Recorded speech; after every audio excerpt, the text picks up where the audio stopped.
Samantala, lalawak pa ang mga pagkakataong mabubuksan para sa mga gustong magnegosyo sa Pilipinas.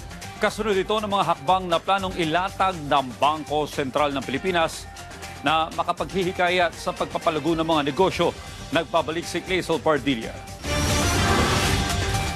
Dalawang bagong coffee shop ang bubuksan ng kumpanya ni Kyrie sa Quezon City. Magdaragdag din sila ng mas maraming blend at flavor ng kape dahil sa lakas ng demand. Ilang servings yung nasa-sell mo everyday?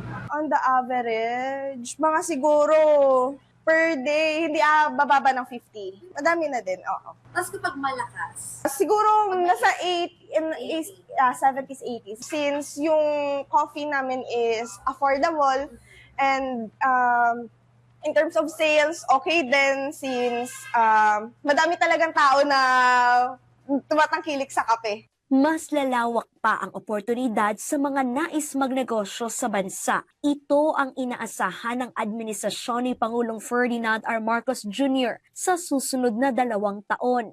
Sa pakikipagpulong ng Presidente sa Bangko Sentral ng Pilipinas, inilatag ng BSP ang mga hakbang na maghihikayat sa pagpapalago ng negosyo, kabilang ang pagbawas ng Monetary Board sa interest rate policy ng bansa. Mula 4.75% noong October 2025, ginawa na itong 4.5%.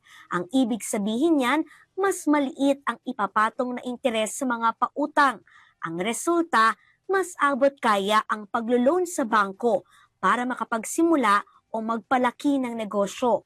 Binabaan din ng 0.25% ang interes sa lending rate at overnight deposit.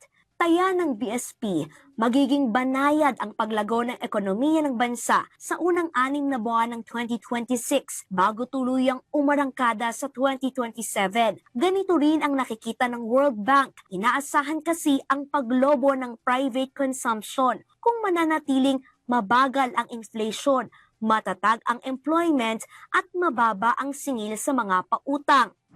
Mahigpit na binabantayan ng pamahalaan ang paghina ng piso kontra dolyar. Hindi anya hahayaan ni Pangulong Marcos na lumagapak sa 60 pesos ang palitan sa piso. Mas nakatuon po ang BSP sa pagpigil sa labis na paggalaw ng halaga ng piso kaysa sa pagtatakda ng tiyak na antas ng palitan. Sa tingin po ng Pangulo, hindi po magiging maganda na tumaas pa ang palitan na hindi pa pabor sa peso. Pag tumaas po kasi na 60 pesos, bumaba yung value ng peso, definitely mag-i-increase yung debt natin because yung palitan po, tataas po yun. Ipinaliwanag naman ng palasyo na dulot ito ng kakulangan sa balanse ng kalakalan at pananalapi. Pero hindi lamang ang Pilipinas ang nakararanas nito, gayon din ang iba pang bansa sa Asia.